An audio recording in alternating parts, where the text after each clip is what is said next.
السلام علیکم ورحمۃ اللہ وبرکاتہ۔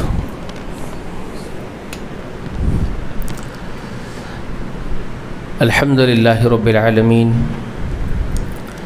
والصلاة والسلام علی نبینا محمد وعلی آل محمد وبارک وسلم وسلم علی جميع الانبیاء والمرسلین والملائکۃ المقربین وسلام علی اصحاب محمد صلی اللہ علیہ وآلہ وسلم وسلام علی آلہ وأہل بیتہ اجمعین والسلام علی عباد اللہ الصالحین، اما بعد فاعوذ باللہ السمیع العلیم من الشیطان الرجیم۔ هو الذي أرسل رسوله بالهدى ودين الحق ليظهره على الدين كله ولو كره المشركون۔ تعریفیں، حمد و ثنا، بڑائی و بزرگی اللہ وحدہ لا شریک کے لیے لائق و زیبا ہے۔ درود و سلام ہوں تمام انبیاء و تمام مرسلین پر، اور خصوصاً اللہ کی انگنت رحمتیں بے شمار برکتیں نازل ہو نبی آخر الزمان محمد رسول اللہ صلی اللہ علیہ وآلہ وسلم پر۔ اللہم صلی علی محمد وعلی آل محمد وبارک وسلم۔ گزشتہ اتوار کو جو درس ہوا، آپ کو میں نے یہ بتایا کہ نبی علیہ السلام کی اتباع کس قدر لازم ہے، اور اب میں آپ کو یہ بتاؤں بغیر وقت کو ضائع کیے آگے بڑھتے ہوئے کہ اتنی سخت وعید ہے، یعنی تاکیدی حکم ہے اللہ اور اللہ کے رسول کے آگے قدم نہ بڑھانے کا، جس کا ذکر میں نے گزشتہ آپ سے کیا تھا کہ میں وہ بات آپ کو آئندہ بتاؤں گا۔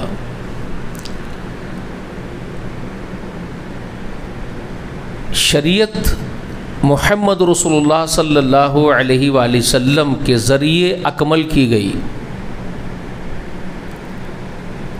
محمد رسول اللہ خاتم النبیین میں سے ہیں۔ وما محمد ابا احد من رجالکم ولکن رسول اللہ وخاتم النبیین۔ قرآن مقدس نبی علیہ السلام کے بارے میں، یعنی ہمارے سردار، ہمارے آقا محمد رسول اللہ کے بارے میں بہت وضاحت کے ساتھ اس بات کو بیان کر دیا۔ محمد صلی اللہ علیہ وآلہ وسلم، اللہ فرما رہے ہیں تم میں سے کسی مرد آدمی کے باپ نہیں ہیں مگر وہ اللہ کے رسول ہیں اور وہ نبوت کو ختم کرنے والے ہیں۔ یہ اللہ تعالیٰ کا بیان ہے۔ خاتم النبیین، نبیین یعنی نبی جتنے آ رہے ہیں ان سب کے منصب کی طرف اشارہ ہے، اور ان کا نبی علیہ السلام کا منصب یہ ہے کہ وہ نبوت کا اختتام کر دیں گے، ختم کریں گے۔ یہ ملت جو فرقوں میں بٹی، نبی علیہ السلام کو خاتم النبیین کی حیثیت سے ایمان لانے کے باوجود یہ اس پر ایمان نہیں لائے ہیں۔ یہ بولیں گے یہ عجیب بات ہے۔ ہاں، یہ اس امت کا حال یہ ہے کہ نبی علیہ السلام کو خاتم النبیین کی حیثیت سے یہ ان پر ایمان اصل میں لائے نہیں ہے۔ کسی نہ کسی ذریعے سے، اور آپ دیکھتے ہیں ان کے اندر یہ بہت ساری غلطیاں پائی جاتی ہیں، ایک دوسرے کو ننگے بھی کر لیتے ہیں۔ اور یہ سب کچھ کیوں ہوتا ہے کہ یہ اصل میں دنیا جو پیاری ہو جاتی ہے، دنیا محبوب ہو جاتی ہے، اور یہ پاپی پیٹ اتنا عزیز ہو جاتا ہے لوگوں کو کہ وہ اس پیٹ کو پالنے کے لیے کسی بھی چیز کو استعمال کرنے سے غریز نہیں کرتے، یہاں تک کہ رسول اللہ کے دین کو بھی استعمال کرنے سے غریز نہیں کرتے اپنے پیٹ کو پالنے کے لیے۔ روزی روٹی کو کمانے کے لیے دین کو ڈھال بناتے ہیں اور اس دین کے ذریعے سے اپنی روزی کماتے ہیں۔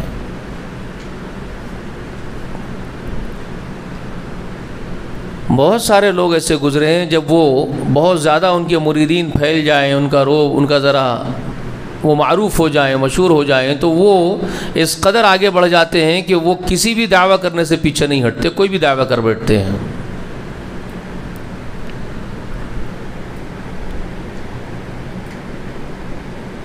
قادیان پاکستان میں رہنے والا، میں نے گزشتہ بھی اس کا ذکر کیا تھا، آج تک آپ لوگ وہ اس کو ٹیلی کاسٹ بھی نہیں کرے شاید اس بات کو، حالانکہ بہت ضروری تھا وہ جو میں آپ کو بتایا تھا۔ اہم بنیادی باتیں ہیں یہ سب کچھ عقیدے کی، کیونکہ بہت سارے لوگ ان کے بھی پھیلے ہوئے زمین پر اور ادھم مچائے ہوئے ہیں۔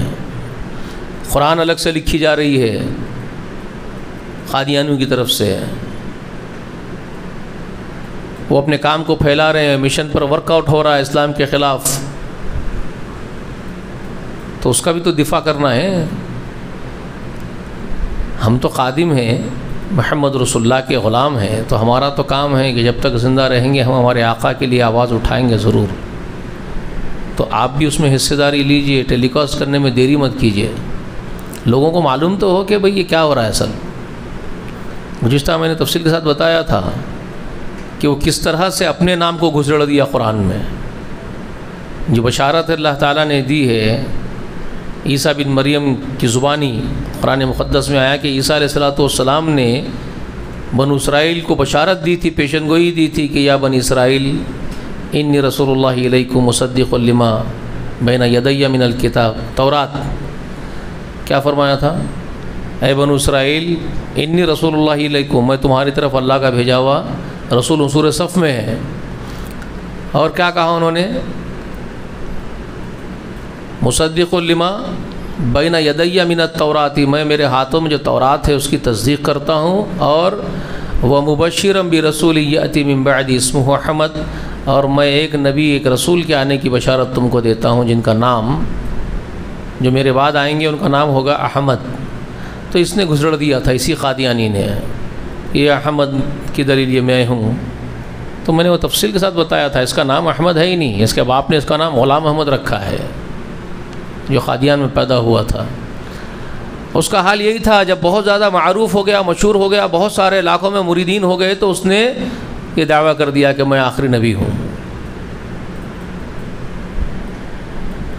مولود نبی ہوں، مولود مسیح ہوں، بہت سارے دعوے ہیں اس کے۔ مجدد ہوں کہا، مجدد کے بعد لوگ مان لیے تو بڑھتے گئے اپنے دعووں میں، دعوے ٹھوکتے چلے گیا کہ میں یہ بھی ہوں مان لو، میں یہ بھی ہوں مان لو، میں ہی مولود مسیح ہوں، میں ہی مہدی ہوں۔ پھر کہا کہ میں ہی جو ہے وہ نبی ہوں جس کے آنے کے بارے میں قرآن پیشن گوئی دیتا ہے، آخری نبی کی حیثیت سے جو آئے گا، اسمہ احمد جس کے بارے میں قرآن کہہ رہا ہے وہ اسمہ احمد میرا اسم ہے وہ۔ تو اس طرح کی باتیں کرتے ہیں، یہ پاپی پیٹ کے لیے سمجھوتا کر لیتے ہیں، جہنم میں جانا پسند کر لیتے ہیں لوگ۔ ان کا اصل میں ایمان نہیں ہوتا، اصل بات کیا ہوتی ہے، ان کو یہ یقین نہیں ہوتا جہنم بھی ہے، مرنے کے بعد حساب بھی ہوتا ہے۔ وہ یہ سمجھتے ہیں کہ یہ سب ڈھونگی باتیں ہیں، دنیا میں جینا ہے، یہیں کمانا ہے، کھانا ہے، جو بھی شہرت کمانی ہے یہیں کمانی ہے، گدیوں پہ یہیں بیٹھنا ہے، جنت یہیں ہے، جو جہنم یہیں ہے، سب یہیں ہے ہمارا۔ اور باقی جو ایمان لائے ان کو بیوقوف سمجھتے ہیں کہ یہ جو ہے، جو آخرت پر ایمان رکھتے بیٹھے ہوئے ہیں، صبر کر لیتے ہوئے، برداشت کر لیتے ہوئے، تو یہ بیوقوف ہے، ان کی نظر میں بیوقوف لوگ ہیں ہم لوگ، ان کی نگاہ میں ہم نادان ہیں، بیوقوف ہے، جو ابھی وہ ہوتی نہیں معلوم ہے، اس پہ بھروسہ کر کے کپڑے پھٹے پہن کے پھر رہے ہیں، مصیبتیں اٹھا رہے ہیں، صبر کر رہے ہیں، بیوقوف ہے۔ یہ عقل مند لوگ ہیں، وہ لوگوں کو بیوقوف بنا کے عقل مند سمجھتے ہیں اپنے آپ کو۔ وہ کہتے ہیں کہ یہ دیوانوں کو، ہم کو سمجھتے ہیں کہ دیوانے ہیں، ان کو بیوقوف بناؤ اور ان سے لوٹو مال، یہ ان کا معاملہ ہے۔ تو وہ یقین رکھتے اکتے کچھ نہیں آخرت پہ، تو وہ اس طرح سے ہوشیاری بتاتے ہیں، سمجھ رہے ہیں؟ وہی کام وہ بھی کرتا تھا. ایسے بہت سارے لوگ ہیں زمین پہ سے کام کرنے والے. تو وہ بھی ایک تھا بڑا ہوشیار. تو اس نے زبردستی قرآن کو استعمال کیا ہے کہ اپنا نام پیش کرنے کے لیے. میں نے تفصیل آپ کو بتا دی ہے. یہاں پر بھی جو میں پڑھ رہا ہوں آپ کو سورہ اسراء کی آیت کریمہ سورہ بنی اسرائیل میں جو اللہ تبارک و تعالیٰ فرما رہے ہیں کہ وما محمد رسول اللہ کے بارے میں خبر دے رہے ہیں کہ میرے نبی محمد نہیں ہے مگر کیا نہیں ہے وہ ابا احد من رجالکم تم میں سے کسی مرد کے باپ نہیں ہے وہ ولکن رسول اللہ مگر وہ کیا ہے لیکن وہ رسول اللہ کے رسول ہیں. وہ خاتم النبیین اور وہ خاتم النبیین وہ نبیوں کو ختم کرنے والے ہیں. تو یہاں پر بھی اس نے اسی قادیانی بچے نے یہاں پر بھی دھوکہ دیا لوگوں کو. خاتم کا معنی اس نے نکالا مہر کے اور اس کے لوگوں کو ورغلایا. کہا کہ یہاں جو خاتم النبیین قرآن میں ہے یہ نبیوں کو اختتام کرنے کے معنی میں نہیں ہے جو کہ یہ بیان کر رہے ہیں مسلمان. انہوں نے مفسروں پر کلام کیا. جن مفسرین نے خاتم النبیین کو اختتام کرنے کا معنی بیان کیا نبوت کے اس پر اس نے کلام کیا اور کہا کہ یہ نادانوں کو نہیں معلوم اختتام نہیں ہے اس سے مراد یہ ہے کہ ختم مہر ہے. وہ محمد رسول اللہ نبوت کی مہر لگانے والے یہ معنی ہے اس کے. اس نے معنی کو بدل دیا قرآن کے معنوی تحریف کر دی اس نے اور کہا کہ خاتم النبیین کے معنی یہ ہے کہ مہر نبوت لگانے کا منصب محمد رسول اللہ کا ہے. جتنے نبی آئے ہیں آدم علیہ السلام سے لے کر کے عیسیٰ بن مریم تک اور مجھ تک اس نے اپنے آپ کو پیش کیا. مجھ تک بھی میں بھی ہوں ان میں سے ایک. تو وہ سب کی مہر محمد رسول اللہ لگاتے ہیں. قرآن میں جو معنی ہے خاتم النبیین کے وہ معنی ہے. آدم کی نبوت کی مہر بھی انہوں نے لگائی, نوح کی, ابراہیم علیہ السلام کی, اسماعیل و اسحاق علیہ السلام کی, سمجھ رہے ہیں, یعقوب و یوسف علیہ السلام کے جتنے آئے ہیں یہاں تک کہ موسیٰ کی, عیسیٰ کی, اور کہتا ہے میری بھی نبوت کی مہر محمد رسول اللہ نے لگائی ہے. وہ مہر لگاتے تھے اس لیے اللہ نے ان کو کہا وہ نبوت کی مہر لگانے والے. خاتم النبیین کا معنی اس نے یہ بیان کر دیا. مریدوں کا کام کیا ہوتا ہے؟ سر جھکا کر کے جانوروں کی طرح سر ہلانا. جی حضور آپ جو فرما رہے ہیں وہ صحیح ہے. اس کو ایکسیپٹ کر لیا گیا. ایک بہت بڑی تعداد نے اس کو قبول کر لیا, اس کے ہر بات کو قبول کرتے گئے. یہ بھی قبول کر لیے, جی حضوری میں لگے ہوئے اور آج تک بھی لگے ہوئے ہیں.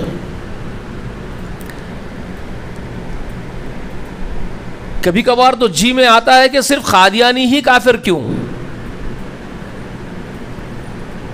جیسے یہ لوگ آج ہمارے جو سنی حضرات ہیں جو ڈنکے کی چوٹ جو فتاوے ریلیز کر رہے ہیں کہ قادیانی کافر ہیں, قادیانی فلانے ہیں ان کے, تو میں کہتا ہوں ٹھیک ہے اس میں تو دو رائے نہیں ہے, کوئی دو رائے نہیں ہے ان کے کفر میں, تو وہ کفر تو ان کا واضح ہے. لیکن میں یہ کہہ رہا ہوں کہ جس فعل کی وجہ سے, جس عمل کی وجہ سے وہ قادیانی تمہاری نگاہوں میں کافر ہیں, جس فعل کی وجہ سے, وہ اس کا ارتکاب تو تم بھی کر رہے ہو. ہو بہو وہی اعمال, وہی افکار, وہی افعال کے مرتکب تو تم بھی ہو, پھر کافر وہی اکیلے کیوں؟ بڑے چرکے لگتے ہیں ان کو. بعض سلفی علماء جو علماء اہل حدیث ہے جو بڑے تلخ انداز میں اپنے بیانات دیتے ہیں, تقاریر کرتے ہیں, ان کے انداز ذرا کہ اگرچہ کہ تلخ ہوتے ہیں لیکن سچائی اس کے پیچھے ہوتی ہے. تو کسی ایک عالم نے یہ ٹائٹل ہی لگا دیا کہ صرف قادیانی ہی کافر کیوں, اور اس پر انہوں نے بہت جھجوڑا. کسی عالم نے, سلفی عالم نے. بات درست ہے, انداز تلخ ہے, انداز تلخ ہے, بات بالکل درست ہے اور 100% درست ہے. اس نے ان لوگوں کے سارے کارکردگیوں کو سامنے رکھا جو موجودہ متقی لوگ اپنے آپ کو ظاہر کر رہے ہیں. ان کا تقوی کا عالم یہ ہے, ان کے تقوی کا یہ عالم ہے کہ ان کے مریدوں کو ان کے خوابوں میں آتے ہیں ان کے مرشدین, اور خوابوں میں آ کر کے ان کو یہ بتاتے ہیں کہ اشرف علی رسول اللہ, اور یہ اپنی کتابوں میں بھی لکھ دیتے ہیں, اور یہ مرید کو ٹوکتے بھی نہیں ہے کہ اشرف لا الہ الا اللہ, اور یہ لکھتے ہیں یہ اللہ کی پناہ طلب کیجئے. مرید خواب میں دیکھتا ہے ان کے پاس, اور یہ لکھے ہوئے ہوتے ہیں ان کی کتابوں کے اندر یہ واقعات. مرید آ کر کے بیٹھ کر کے کہتا ہے اپنے ہی مرشد سے کہ مرشد صاحب میں تو یہ دیکھ رہا ہوں کہ لا الہ الا اللہ کے بعد اشرف علی رسول اللہ دیکھ رہا ہوں. تو یہ مسکراتے اور کہتے ہیں کہ یہ تمہارے ایمان کے کمال کی علامتیں ہیں. یہ ان لوگوں کے پاس کی تعلیمات ہے. اور یہ دوسرا فرقہ اس کو ننگا کرنے کے لیے وہ لکھتا ہے کہ تمہارا یہ ہے. جو ان کے ضد میں کھڑا ہوا ایک فرقہ ہے، اب اشرف علی کے ساتھ بغض رکھنے والا بھی تو ہے نا ان کے پاس، تو وہ اس واقعے کو لکھ کر کے اپنی کتاب میں ان کو ننگا کرتا ہے. تمہارا تو یہ معاملہ ہے تمہارے دین کا، پھر وہ ان کے دین کو پیش کر کے وہ ان کو ننگا کرتا ہے. سمجھ رہے ہیں میری بات آپ؟ بہت سارے واقعات ہیں ان کے پاس. ان کے پاس ایک ولی اللہ ہے، وہ پانی کے اوپر چلتے ہیں، پانی میں ڈوبتے نہیں، ان کے پیر پانی کے اوپر چلے جا رہے ہیں فرش کی طرح سے. مرید نے کوشش کی حضرت کو دیکھ کر کے، مرشد کو دیکھ کر کے، کہ میں بھی پانی پر چلوں گا. اور جو کلمہ مرشد کو دیکھا کہ وہ پڑھتے ہوئے لا الہ الا اللہ کا ورد کرتے ہوئے جا رہے ہیں، لا الہ الا اللہ کا ورد کرتے ہوئے پانی پر چل رہے ہیں، تو اس کو بھی شوق آیا کہ یہ بھی سوچ رہا کہ میں بھی اسی طرح کا ورد کرتے ہوئے پانی پر چلوں. تو وہ بھی وہی لا الہ کا ورد کرتے ہوئے پانی پر چلنے کی کوشش کرتا ہے تو ڈوب جاتا ہے. پکار کے پوچھتا ہے حضرت مرشد جی آپ تو وہی کلمے کا جو ورد کر کے جا رہے ہیں پانی کے اوپر چلتے ہوئے، پھر میں کیوں ڈوب رہا ہوں اسی کلمے سے؟ تو ان کے مرشد کہتے ہیں کہ تو جنید تک ہی نہیں پہنچا، جنید تو اللہ تک پہنچ چکا ہے، جنید کی رفعت تو اللہ تک ہو چکی ہے، اس لیے میں اس کلمے کے ساتھ پانی پہ چل سکتا ہوں. تو ابھی جنید تک نہیں پہنچا، اللہ تک کہاں پہنچے گا؟ تو میرے نام کا ورد کر تو تو چلے گا. تو اس نے پھر اللہ کو چھوڑ کر کے اپنے مرشد کے نام کا ورد شروع کر دیا، تو وہ بھی چلنے لگا پانی کے اوپر. اس طرح کی تعلیمات ان لوگوں کے پاس ہیں، کتابوں میں لکھتے ہیں، اپنی خود کی ان کی کتابیں موجود ہیں. پھر وہ قادیانی اکیلا ہی کافر بن جاتا ہے.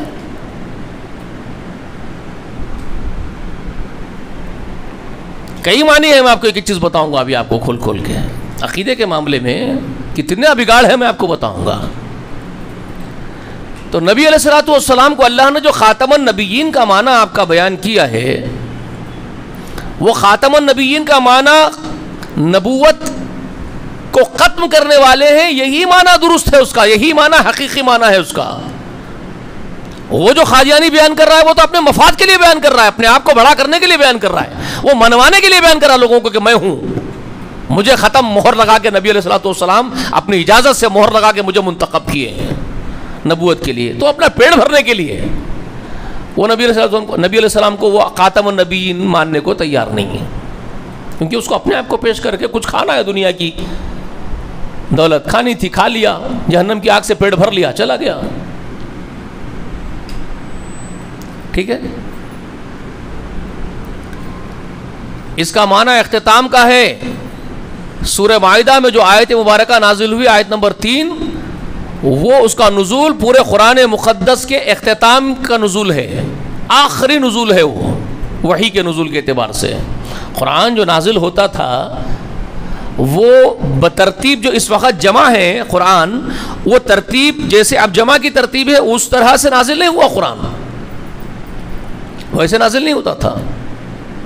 جمع کی ترتیب میں آپ دیکھ رہے ہیں، پہلی سورت ہے سورۃ الفاتحہ، اس کے بعد سورت ہے بقرہ، اس کے بعد آل عمران ہے، اس کے بعد نساء ہے، اس کے بعد مائدہ ہے، اس کے بعد انعام ہے، پھر اس کے بعد اعراف ہے.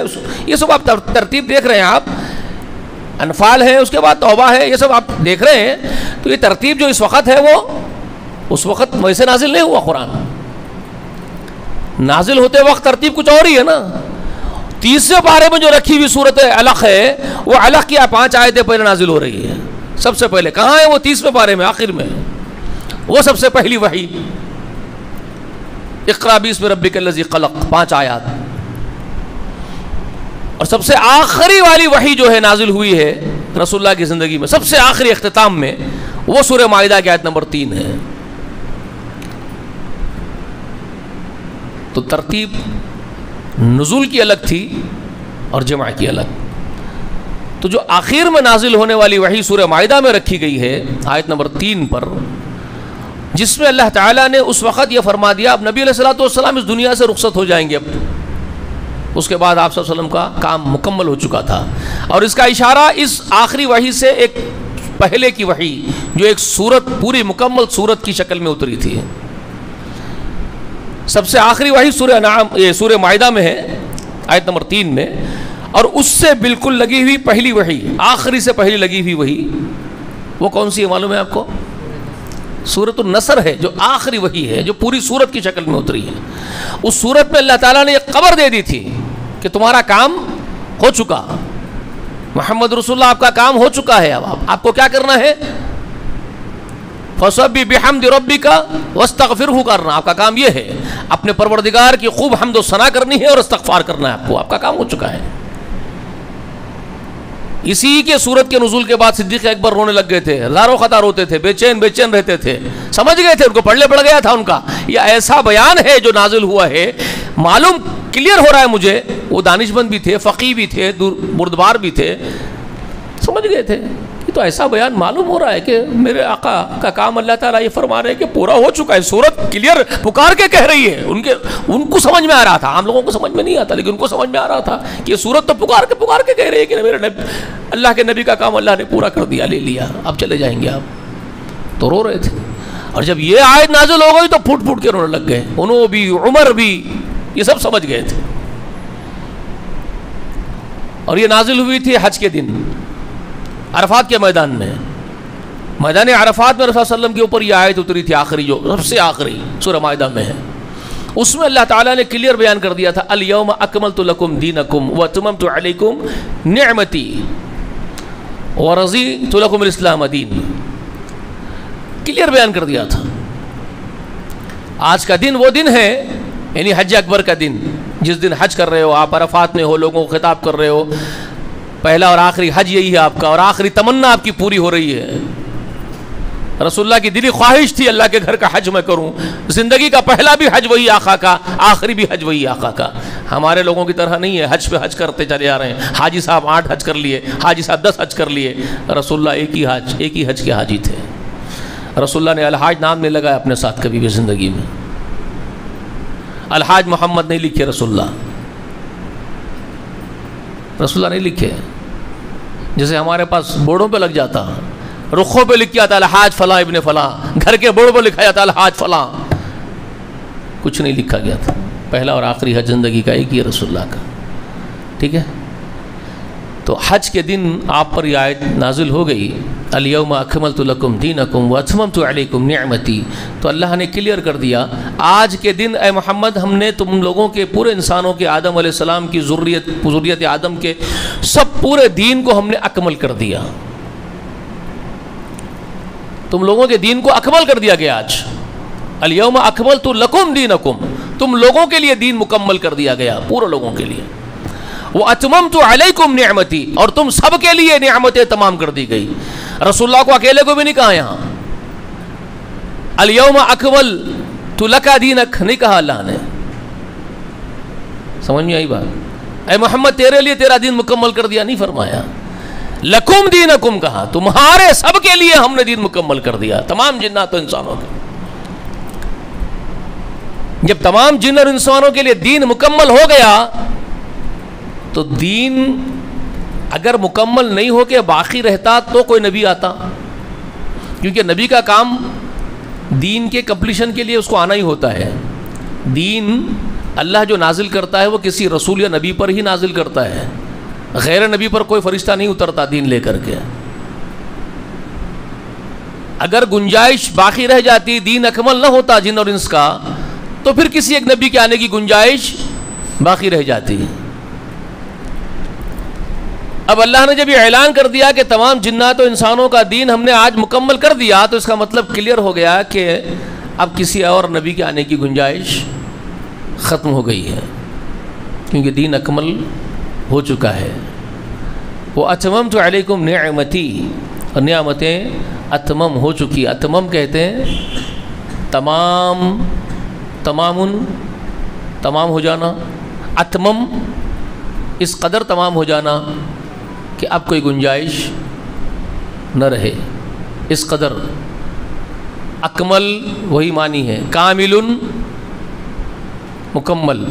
کامل ہم اردو میں ٹرانسلیٹ کریں گے مکمل ہو جانا, مکمل ہو جانا وہ بھی ہے بات, لیکن اتنا مکمل ہو جانا کہ اب ایک قطرے کی گنجائش بھی نہ رہے. ایک گلاس کو اگر آپ پانی سے بھر دیں, پانی سے بھر کے اس کو بولے آپ یہ گلاس مکمل بھر چکا ہے, اگر آپ یہ دعویٰ کریں کہ یہ گلاس میں نے پانی سے مکمل بھر دیا ہے, اب ایک اور ڈراپ باہر سے لے کر کے میں اس میں ٹپکاؤں تو وہ ڈراپ بازو سے نکل جائے, اس کو کہتے ہیں اکمل ہو جانا پانی. اگر وہ نہ نکلے اور وہ ڈراپ اس میں سما کے وہیں رک جائے تو اس کو کیا کہیں گے؟ دعویٰ غلط ہے, اکمل نہیں ہوا. ابھی ایک قطرے کی گنجائش باقی تھی. کاملن تو بول لو لیکن اکمل نہیں بول سکتے ہو. سمجھ میں آئی بات؟ اکمل وہی ہے کہ ایک قطرے کی بھی گنجائش باقی نہ رہ جائے, اس کو کہتے ہیں اکمل. تو اللہ نے کہا محمد صلی اللہ علیہ وسلم تمہارے ذریعے سے بذریعے آخری نبی محمد کے ہم نے تم لوگوں کے لیے دین کو اکمل کر دیا.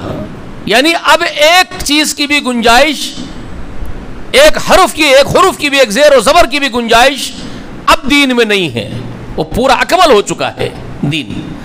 اور جو نعمتیں جن اور انس کو اللہ تعالیٰ دینا چاہتا تھا بذریعہ محمد کے وہ نعمتیں اتمام کر چکا ہے. اب کسی نعمت اور آنے کی گنجائش قطعاً باقی نہیں ہے.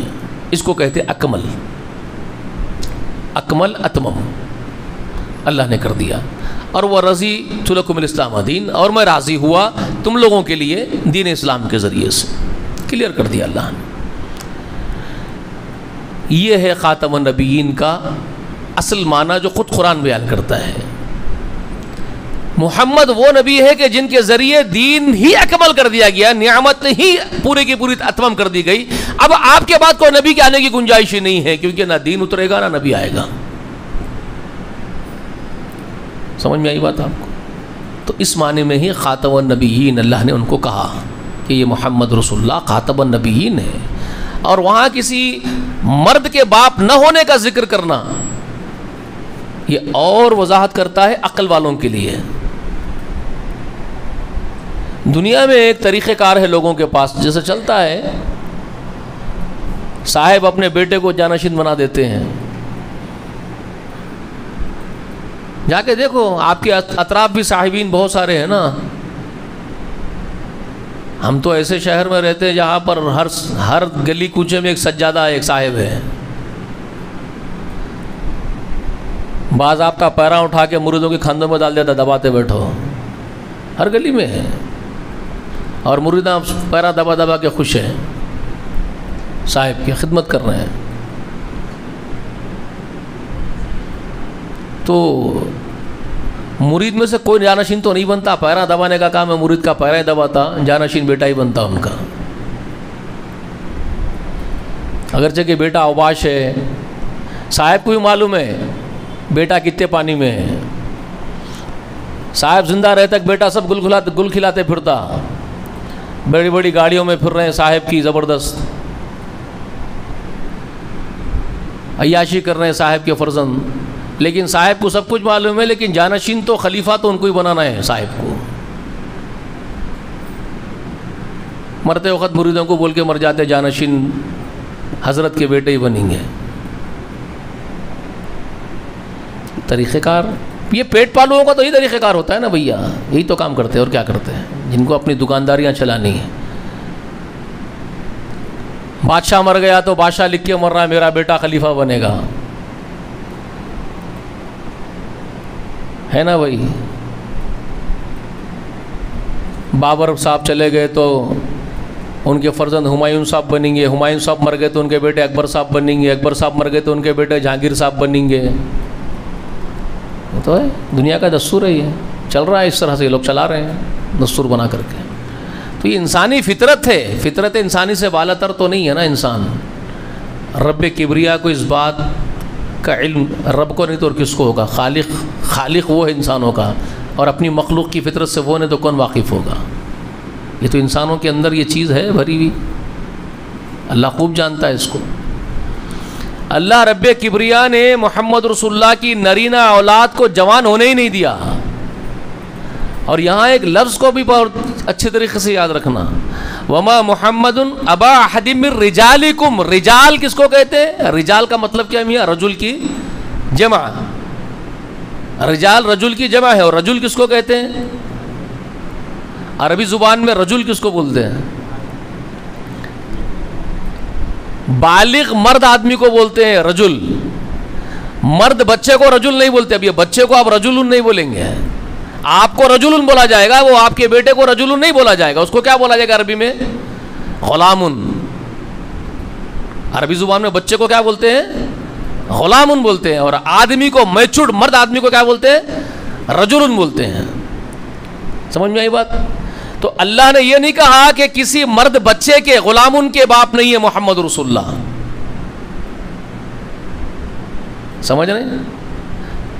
وما محمد ابا احد من غلام ذکر نہیں کہا. تم میں سے کسی مرد بچے کے باپ نہیں ہے محمد، یہ نہیں کہا قرآن نے. غلام ذکر کا لفظ استعمال نہیں کیا کہ کسی مرد بچے کے باپ نہیں محمد، یہ نہیں کہا اللہ نے.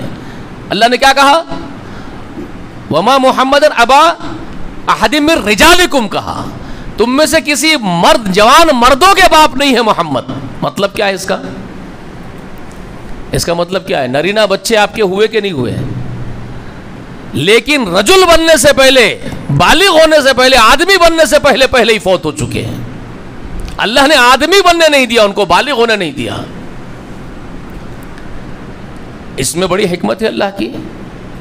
اگر محمد رسول اللہ کو پیدا ہی نہیں کرتے اللہ تعالیٰ مرد بچے، تو امت جو محمد رسول اللہ سے بے پناہ محبت کرتی ہے وہ مرد بچوں سے نفرت کرنے لگ جاتی.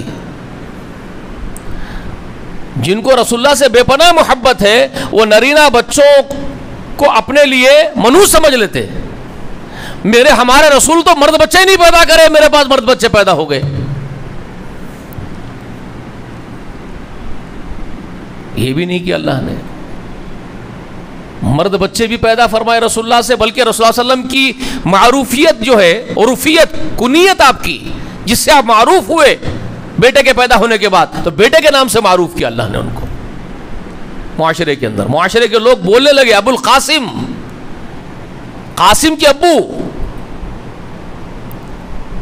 آپ کے فرزند ہے قاسم، لیکن انتقال کر گئے.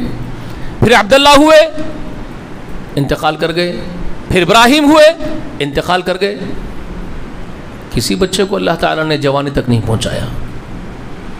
اس میں حکمت ہے. اگر بحیات ہوتا کوئی بیٹا رسول اللہ کی وفات تک بھی آدمی کی شکل میں، تو اتنی ساری امت جو ہے وہ نبی کی محبت میں نہ ابو بکر کی طرف دیکھتے نہ عمر کی طرف دیکھتے. وہ یہ بھی سمجھنے میں، یہ بھی طے کرنے میں کوئی دیر نہیں کرتے کہ نبی کے بعد نبی بیٹا ہو سکتا ہے. انسانیت کے اندر یہ چیز آ سکتی ہے، اس کے اندیشے ہیں. کہیں غلو میں یہ نہ کر دے کہ نبی کے بیٹے موجود ہیں، اب نبی کے مقام پر ان کو بٹھا دیں گے اور یہ نبی نبوت کا دعویٰ کر دیں، نبوت ان کو بتا دے اور پیش کر دے. جیسے کہ عیسیٰ علیہ السلام کو تو اللہ کا بیٹا بنا دیا غلو کر کے، ہے نا؟ کچھ بھی کر سکتے ہیں. محمد رسول اللہ کے بعد اس کا شوشہ بھی باقی نہیں رہنا چاہیے. اس کے امکانات کی جڑ کاٹ دی اللہ تعالیٰ نے. ایسے امکانات کی بھی جڑ کو کاٹ دیا اللہ نے کہ ایسے امکانات بھی باقی نہ رہے، اس کی گنجائش بھی باقی نہ رہے، تصور کرنے کی گنجائش بھی نہ دے کسی کو. تو کسی نرینہ اولاد کو آپ پروان ہی نہیں چڑھنے دیے. یہ اللہ تعالیٰ کی طرف سے حکمت تھی. ٹھیک ہے، تو اس کا ذکر کر دیے. تو محمد رسول اللہ خاتم النبیین، نبوت کو ختم کرنے والے ہیں، اس لیے نرینہ اولاد آپ کی بلاغت تک نہیں پہنچنے دی اللہ تعالیٰ. اور کہا یہ ولیکن، مگر اس کے بعد ہی ذکر آ رہا نا. اس بات کو خبر دینے کے بعد ہی، اس کا ذکر کرنے کے بعد ہی اس کی خبر دے رہے ہیں. دیکھو محمد تم میں سے کسی بالغ مرد کے باپ نہیں ہے. اور کیوں نہیں ہے اس کو سمجھنے کے لیے آگے بیان کر رہے ہیں. ولیکن رسول اللہ و خاتم النبیین، مگر یہ اللہ کے رسول اور نبوت کو ختم کرنے والے ہیں. اسی لیے تو اولاد نہیں، مرد اولاد، مرد بچے ان کے نہیں ہم بچنے دیے. ہم یہ بتا رہے ہیں آپ کو، کیونکہ ان کو خاتم النبیین بنانا تھا ہم کو. ایک کلیریفیکیشن نہیں ہے آپ کے لیے قرآن میں؟ جی، اور یہ بدبخت بیٹھ کے بولتا ہے کہ میرے لیے مہر لگانے کا معنی ہے، بدبخت کے بچہ یہ اپنا پیٹ بھرنے کے لیے بولتا ہے میرے لیے مہر لگانے والے تھے. اور بے شمار احادیث ہیں. پھر تو میں نے تو قرآن بیان کر دیا آپ کے سامنے، اس کے بعد تو بے شمار احادیث ہیں رسول اللہ کے، بے شمار احادیث ہیں اس معنی پہ. اللہ کے رسول بخاری شریف میں ہے، ایک محل کی مثال دے کر کے فرماتے ہیں کہ میری مثال میں بیان کر رہا ہوں، سنو. کسی تعمیر کرنے والے نے ایک بہت عمدہ محل بنایا، لوگ اس محل کے ارد گرد گھومتے، اس کو دیکھتے، اس کی تعریفیں کرتے، کاریگری کی تعریفیں کرتے، کتنا عمدہ ہے جو محل بنایا گیا. پھر جا کر کے دیکھتے کہ ایک جگہ ایک اینٹ کی جگہ خالی بچ گئی تھی.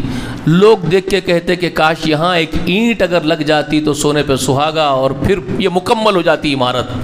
ابھی عمارت مکمل نہیں ہوئی، ایک اینٹ کی جگہ باقی رہ گئی ہے، ورنہ اس کی کیا تعریف تھی. لیکن یہاں اگر لگ جاتی تو بہت عمدہ ہو جاتی. اس طرح سے لوگ بولتے پھرتے ہیں. سنو، وہ عمارت نبوت، 1.25 لاکھ نبوت کا ڈھانچہ ہے پورا، جس کو اللہ رب کبریا نے سجایا ہے، جس پر لوگ رشک کرتے ہیں کہ کیا بہترین انبیاء کی جماعت اللہ نے پیدا کی. پھر وہ ایک اینٹ کی جگہ دیکھتے ہیں، ایک خانہ خالی ہے، یہاں لگ جاتا تو پر ہو جاتا، کمال ہو جاتا. تو وہ کمال میں ہی ہوں.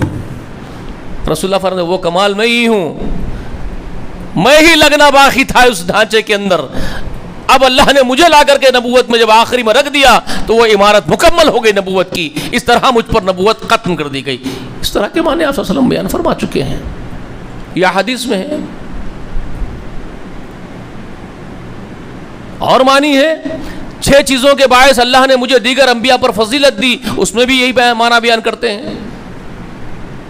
6 چیزوں میں ایک تو یہ ہے کہ اللہ تعالیٰ نے بہت ساری چیزوں سے بیان کی، 6 چیزیں میں وہ سب بیان نہیں کر سکتا آپ کو. اس میں سے ایک میرا جو موضوع کا معنی ہے وہ یہ ہے، اللہ کے رسول فرماتے کہ میرے لیے یہ ہے کہ مجھے ہر نبی کو اپنی اپنی امت کے لیے پیغمبر بناتا تھا اللہ، اور مجھے سارے جنہوں نے اس کے لیے نبوت دے دی، نبی بنا دیا. یہ فضیلت ہے میری جو کسی کو نہیں ملی مجھ سے پہلے. یہ بیان فرمائے. یہ بھی بیان فرمائے کہ ساری زمین میرے لیے سجدہ گاہ بنا دی گئی، میرے سے پہلے کسی کو نہیں بنائی گئی تھی. ایک مخصوص عبادت خانہ بنانا پڑتا تھا، عبادت کرنی پڑتی تھی، لیکن میرے لیے پوری زمین کو اللہ نے سجدہ گاہ بنا دیا. میں جہاں چاہوں نماز پڑھوں، جہاں گندگی نہ ہو. شرط یہ ہے کہ وہاں گندگی نہ ہو، پیشاب پیخانے کی جگہ گندگی کی جگہ نہ ہو، اور بتوں کی گندگی نہ ہو. نجاست پیشاب اور پیخانے کے ساتھ ساتھ بتوں کا بھی ذکر کیا. جہاں غیر اللہ کی عبادت کا معاملہ نہ ہو وہ بھی گندگی نجاست ہے. یہ شرط ہے. کسی آستھانے پر نماز نہیں پڑھی جائے گی، کسی ایسی جگہ جہاں پر پوجا ہو رہی ہو کسی غیر اللہ کے، اللہ کے ماں سوا کی، وہاں عبادت کرنا ممنوع، نجیس ہے وہ جگہ. باقی ساری زمین پاک کر دی گئی. اور یہ بھی فرمایا کہ یہ میرے لیے یہ بھی منصب ہے کہ زمین سجدہ گاہ بھی بنا دی گئی، اور زمین کو، اس مٹی کو میرے لیے پاک کرنے کے سامان بھی بنایا، پاک کرنے والی چیز بھی بنایا. اس مٹی کو اللہ نے میرے لیے، مجھ سے پہلے جتنے نبی آئے تھے ان کے لیے پاکیزگی حاصل کرنے کے لیے پانی شرط تھا. پانی کے بغیر کسی اور چیز سے وہ پاکیزگی حاصل نہیں کر سکتے تھے، صرف پانی سے ہی کرنا تھا پہلی شریعتوں میں. لیکن میں وہ پہلا رسول ہوں جس کے لیے اللہ نے پانی نہ ملنے پر مٹی سے پاکیزگی حاصل کرنے کو بھی جائز کر دیا. یہ زمین پاک کر دی گئی اور پاک کرنے والی کر دی گئی میرے لیے. یہ مجھ سے پہلے کسی کے لیے نہیں تھا. یہ بیان کر رہے ہیں بخاری شریف میں آپ کی فضیلت کے باب میں 6 چیزوں کا ذکر ہے. اور پھر یہ بھی ہے کہ مجھے جوامع الکلام عطا کیا گیا، جامع کلام. ایسا کلام اللہ نے مجھے عطا کیا جو معجزہ ہے میرا کلام، جو مجھ پر نازل ہوا ہے، جو بہت چھوٹے معنی پر، بہت چھوٹے الفاظ اور حروفوں پر مشتمل ہو، مختصر کلام پر مشتمل ہو، اور اس کے معنی اتنے بڑے ہو جائیں سب کچھ سمیٹ لے. یہ معجزہ ہے میرا. رسول اللہ فرماتے ہیں یہ مجھ سے پہلے کسی کو نہیں دیا گیا. جوامع الکلام یہ میرے سوا کسی کو نہیں ملا. یہ میری فضیلت ہے. رسول اللہ فرمائیں نادانوں کو کچھ علم نہیں ہوتا اور ہمارے کو لاگے جوڑ دیتے. ممبر پہ کھڑے ہوئے رسول اللہ کا خطبہ چھوٹا ہوتا تھا، آپ بھی چھوٹا کرو. نادانوں، رسول اللہ کا معجزہ ہے وہ رسول اللہ کا معجزہ ہے. چند کلمات کی تشریح کرنے لگ جاؤ تو آپ کتابوں کے ڈھیر لگا دو، پوری نہیں ہوگی رسول اللہ کی باتوں کی تشریح. رسول اللہ کی چند باتوں کی تشریح آپ کے کتابوں کے ڈھیر سے بھی نہیں ہوگی. اتنا سمیٹ لیے اس کے اندر، اتنا سمیٹ لیے. یہ معجزہ ہے آقا کا، سردار کا ہمارے. ہماری اوقات نہیں ہے آپ کو سمجھانے کے لیے، ہم کو تھوڑا وقت درکار ہو جائے گا، آپ کو کھول کھول کے سمجھانا ہے. ایک تو یہ ہے کہ ہمارے سامنے بیٹھنے والے ہم رسول اللہ صلی اللہ علیہ وسلم کی حقیر دھول کے برابر، گرد کے برابر بھی نہیں، ہم کیا سمجھائیں گے؟ ہمارے پاس وہ معجزے کہاں لائیں گے؟ دوسری چیز، ہمارے سامنے جو زانے طے کر کے بیٹھے ہم کو سننے کے لیے، وہ صحابہ کی جماعت تھوڑا ہی ہے جو زبان رسول سے سنتے ہی وہ سمجھدار ہے، سمجھ جا رہے ہیں ہر بات کو. یہاں تو کھول کھول کے سمجھانے کے بعد میں بھی پھر پوچھ رہے ہیں کہ زلیخا کون تھی، یوسف کون تھے. قرآن نے سب کچھ کھول کے سمجھا دیا. علماء 1400 برس سے بولتے آ رہے یوسف اور زلیخا کا قصہ کیا ہے. آج بھی امت کے قاضی کھڑے ہو کے عقد پڑھاتے وقت، نکاح کے وقت دعا کر کے بول رہا اللہ ویسی محبت یہ جوڑے میں ڈال دے جیسی محبت یوسف اور زلیخا میں تھی. بول رہا اس کو آج تک نہیں پڑھنے پڑا یوسف اور زلیخا کی محبت کیا تھی. اس کا یہ حال ہے، اس کا یہ حال ہے اس امت کا. اور آپ بول رہے ہیں کہ نہیں مختصر کر کے بولو ایک گدھوں کو، ان گدھوں کو مختصر بولو سمجھ جائیں گے. انہوں 1400 برس میں نہیں سمجھا آج تک. جی آج تک نہیں سمجھ پائے کہ یوسف اور زلیخا کی محبت کیا محبت تھی، وہ کیا چیز تھی جس کو قرآن بیان کر رہا ہے. وہ جائز محبت تھی کہ ناجائز محبت تھی اس کی. انہوں یوسف کو پریشان کر رہی تھی کہ خوش کر رہی تھی، یہ آج تک نہیں سمجھ پائے اور دعا کر رہے ہیں کہ ویسی محبت اس میں ڈال دو. ڈال رہی انہیں برابر ویسی محبت. شادی کرتے پریشان کرنا شروع کر دی، اس کے کپڑے پھاڑنا اس کے. ارے سمجھو یار، آج تک نہیں سمجھے اور آپ بولتے نہیں مختصر کر کے سمجھاؤ ان لوگوں کو. وہ تو نبی کا معجزہ ہے. نبی علیہ السلام فرما رہے کہ وہ تو مجھے اللہ نے جو دیا وہ سب نبیوں کے اوپر فضیلت کے باب میں ہے. وہ کسی نبی کو وہ فضیلت نہیں ملی جو مجھے ملی. رسول اللہ فرما رہے ہیں جوامع الکلام میرا معجزہ ہے، وہ فضیلت ہے میری خاص. تو رسول اللہ کی فضیلت ہے وہ. سمجھ میں آ رہی ہے بات آپ کو؟ اس طرح سے فرمائے کہ پھر میرے معجزوں میں سے، میری فضیلت میں سے یہ بھی ہے کہ میری مدد اللہ نے رعب کے ذریعے سے کی ہے. مجھ سے پہلے یہ کسی کو نصیب نہیں ہوا تھا. رسول اللہ کے رعب کی وجہ سے سلنڈر ہو کے آگے اسلام میں اللہ نے مدد کی. اسی میں آپ نے فرمایا کہ مجھ پر نبوت کو اللہ نے ختم کر دیا. یہ میرا معجزہ ہے، یہ میرا معجزہ، میری فضیلت ہے کہ نبوت مجھ پر ختم ہوئی، مجھ سے پہلے کسی پر ختم نہیں ہوئی. یہ حدیث ہیں رسول اللہ کے، یہ بخاری شریف میں ہے اور صحیح میں ہے. جی سمجھ میں آ رہی ہے آپ کو باتیں؟ تو خاتم النبیین کا معنی کلیئر یہ ہے. گزشتہ کے درسوں میں جو آپ کو سمجھایا کہ موسیٰ کلیم اللہ علیہ الصلوۃ والسلام پیشن گویا دیکھے گئے ایک نبی کے آخر الزماں کے آنے کے. عیسیٰ بن مریم نے نبی آخر الزماں کی پیشن گوئی دی. یہ تو یہ آپ کو معلوم ہونا چاہیے ہمارے ہندوستان میں موجودہ دور میں اس وقت پنڈت وید پرکاش ایک کتاب لکھے. پنڈت وید پرکاش پروفیسر، بہت بڑا پنڈت ہے، وہ اسکالر ہے، وہ پورے ویدوں کے، وید گیتا وغیرہ سنسکرت کے وہ اسکالر ہے. وہ انہوں نے کتاب لکھی ہے کالکی اوتار. کتاب کا نام ہے کالکی اوتار. کتاب لکھی انہوں نے اور وہ کتاب بہت اتھینٹک ہے ہندو کتابوں کے اعتبار سے. انہوں نے کتاب لکھنے کے بعد کیا کی پنڈت جی نے کہ جو وید پرکاش نے، کہ وہ کتاب لکھنے کے بعد بڑے بڑے جو نامچین پنڈت ہے، گیانی لوگ ہیں، برہمن، جو بڑے برہمن گیانی پنڈت ہیں، تو 8 ایسے ہندوستان کے بڑے گیانی پنڈتوں کے پاس انہوں نے اس کتاب کی تصدیق کرنے کے لیے ان کے پاس بھیجایا، نظر ثانی کرنے کے لیے کہ اس میں جو میں نے حوالے جات دیے ہیں ان حوالے جات کے اوپر تم لوگ دیکھنا، سرچ کرنا اور اتھینٹک ہے یا نہیں ہے مجھے بتانا، نظر ثانی کرنا. تو 8 بڑے گیانی ویدوں کے پاس بھیجائی تو انہوں نے اس کو دیکھنے کے بعد کہا بالکل اتھینٹک لکھا ہے آپ نے. اس میں جتنے آپ نے حوالے لکھے پورے اتھینٹک اور ایک دم جینین ہے. تصدیق کی انہوں نے. وہ کتاب کالکی اوتار کے نام سے انہوں نے لکھی. وہ لکھتے ہیں کہ جس آخری اوتار کے آنے کے بارے میں بھوشوانی ہے ہمارے ہندوازم میں، ہمارے سناتن دھرم میں، کہ ایک کالکی اوتار جو انتم رشی ہوگا، انتم رشی کی حیثیت سے آئے گا، آخری ہوگا وہ رشی. وہ آخری اوتار ہوگا، اس کے بعد کوئی پروکتا نہیں آئے گا۔ وہ کہاں آئے گا؟ انہوں نے پورا سرچ کرنے کے بعد، پورے ویدوں کو سرچ کرنے کے بعد، پورے ہندوازم کی کتابوں کو سرچ کرنے کے بعد انہوں نے لکھا کہ وہ جزیرۃ العرب کے ریگستان کے علاقے میں پیدا ہوگا، اور وہ اونٹ پر بیٹھ کر کے پھرے گا، وہ کھجور کھائے گا اور زیتون کو پسند کرے گا۔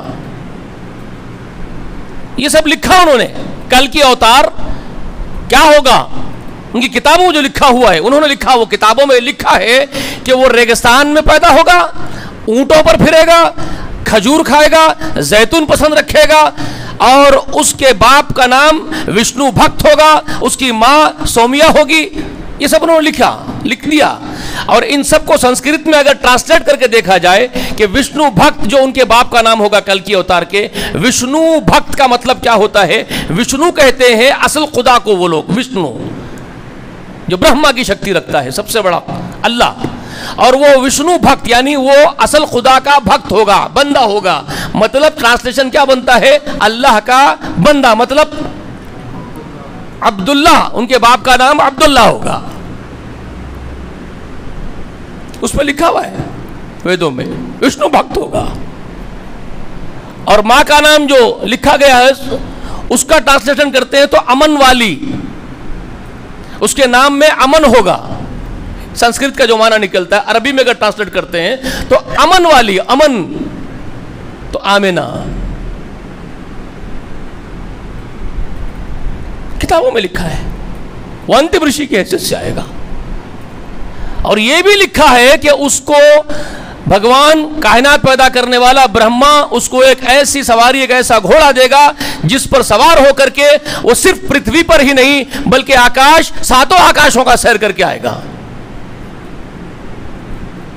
وہ بھی لکھا ہے۔ براق پر بیٹھے گا،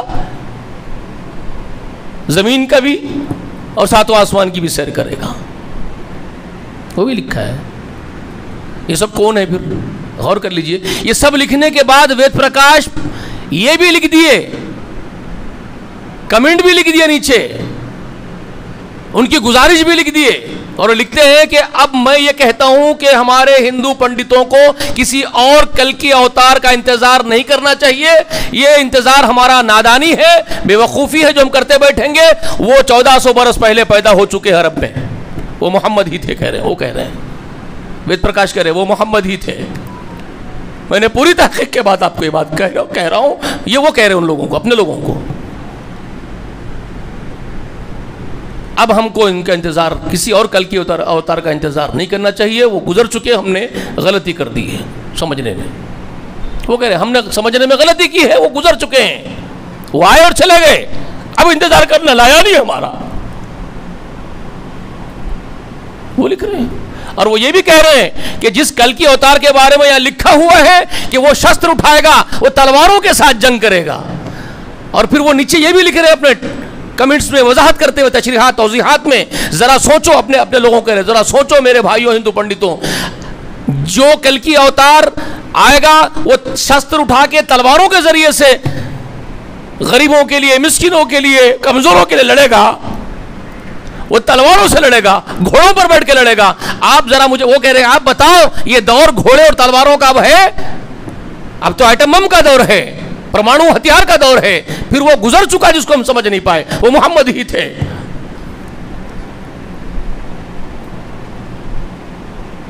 وہ کہہ رہے ہیں،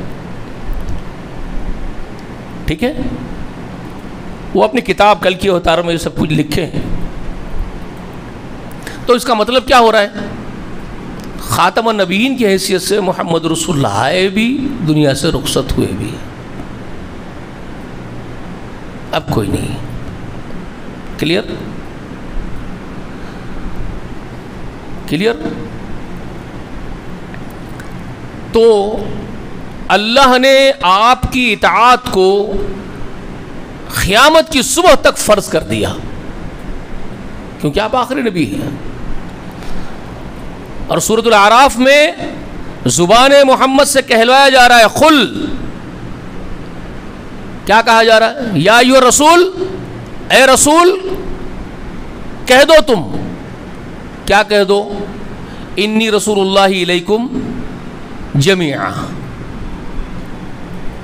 اللہ تعالیٰ آپ کو خطاب کر کے کہہ رہے ہیں اے رسول میرے تم یہ اعلان کر دو، قل یا ایھا الناس، کیا کہہ رہے ہیں؟ قل یا ایھا الناس انی رسول اللہ الیکم جمیعا. رسول اللہ سے خطاب ہے. اصل میں خطاب کس سے ہو رہا ہے؟ قل کا معنی کیا ہوتا ہے؟ یا ایھا الرسول ہوتا ہے. قل کا معنی، قل کا مطلب کیا ہے؟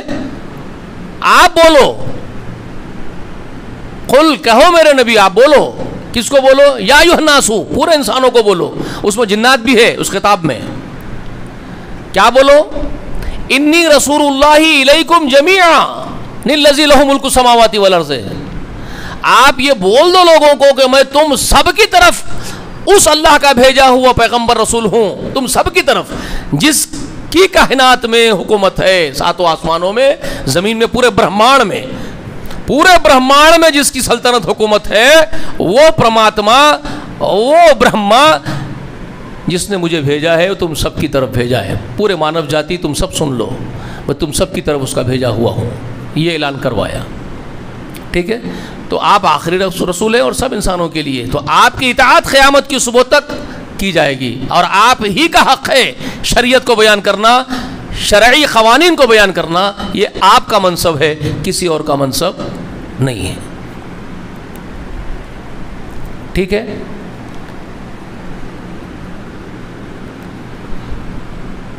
آج کی بات سمجھ میں آ گئی کہ یہ منصب کس کا ہے؟ محمد رسول اللہ کا ہے. اور محمد رسول اللہ اپنی مرضی سے نہیں بولتے ہیں. وہ کس کی باتیں تم تک پہنچاتے ہیں؟ وہ جس کے رسول ہیں، جس کے پروکتا ہیں، وہ اس کی باتیں تم تک پہنچاتے ہیں.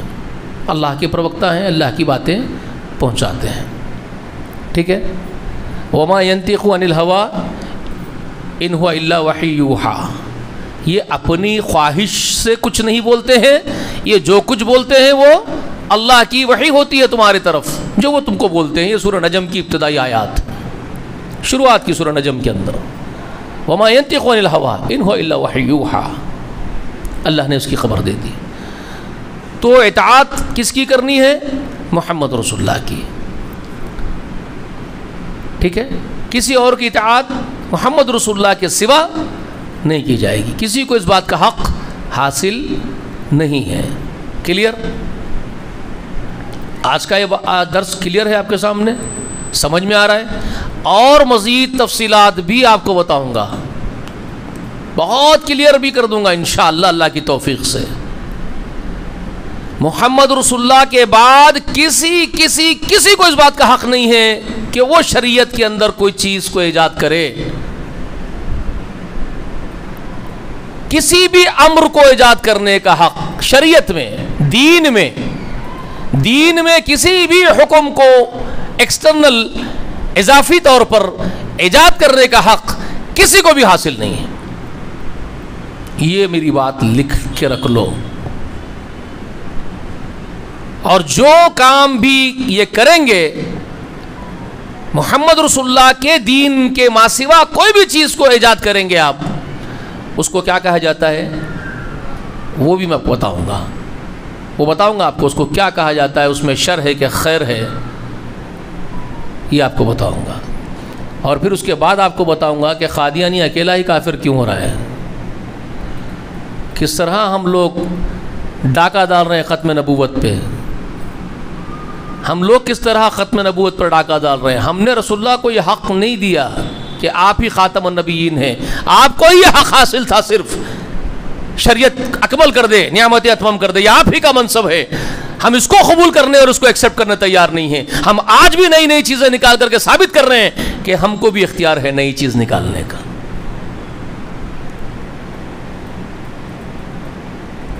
نام دے رہے اچھے نام دے رہے اس کو. بدعت حسنہ ہوتی ہے کہتے ایک بدعت سعیہ ہوتی ہے، ایک بدعت حسنہ ہوتی ہے.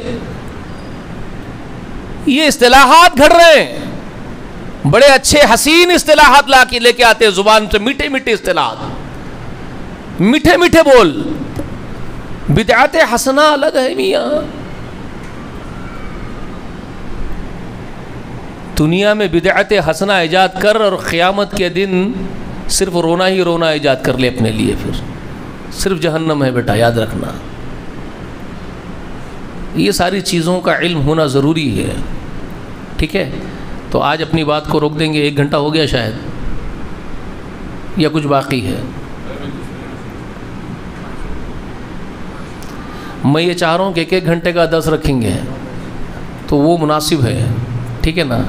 اگر کسی کو آج کے درس سے متعلق کچھ بھی شبہ ہے یا اس کے متعلق کچھ باتوں پر سوال کرنا ہے تو آپ بالکل کر سکتے ہیں۔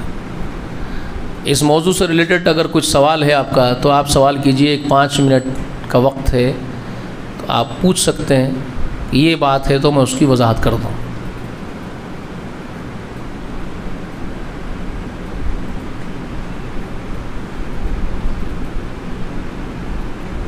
عامر کے سوال کچھ دوسرے رہتے ہیں۔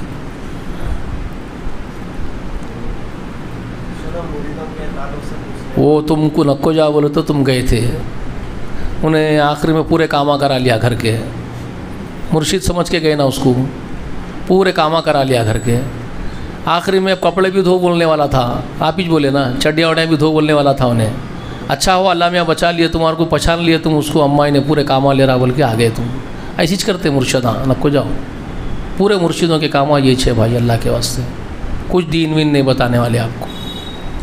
جی جی، احمد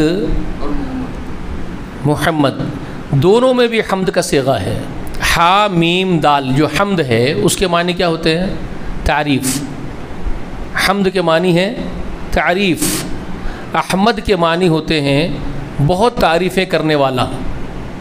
احمد کا مطلب حمد کثرت سے کرنے والا۔ تو عیسیٰ بن مریم اس وقت جو بشارت دی، اسمہ احمد، اس کا نام ہی حمد والا، یعنی بہت تعریفیں کرنے والا ہی نام ہوگا، اس کا نام ہی تعریفوں سے پر ہوگا۔ وہ جو آئے گا آخری، وہ تعریفیں بہت کرے گا، کس کی؟ اللہ کی حمد۔ پوری زندگی رسول اللہ کی دیکھیں گے آپ تو اللہ کی حمد میں ہی گزری ہے، کثرت سے حمد کرنے والے، تو بہت حمد کرنے والا احمد۔ اور محمد کے معنی ہے جس کی تعریفیں کی گئی ہو، جو بذات خود تعریفوں والا ہو، جس کی خود بذات خود تعریفیں ہی تعریفیں ہو، اس کو کہتے محمد، تعریفوں والا۔ تو محمد رسول اللہ کی تعریف 1.25 لاکھ انبیاء نے کی، اور 1.25 لاکھ انبیاء کے سامنے اللہ نے کی۔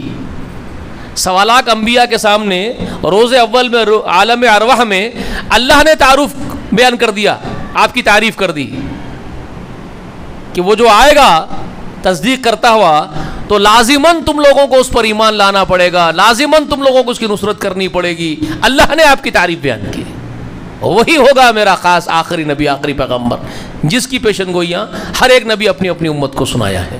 وہی تعریفیں ہیں جو ابھی میں آپ کو سنا رہا ہوں کہ وید پرکاش کلکی اوتار کے نام سے بھی بتا رہے ہیں، وہ بھی ان کے لیے ہی ہے، وہ جو ان کی تعریفیں بیان ہو رہی ہیں مذہبی کتابوں میں، تو وہ محمد ہے جن کی تعریفیں ہی تعریفیں ہیں۔ جی صلی اللہ علیہ وآلہ وسلم۔ اور کوئی سوال کسی کا؟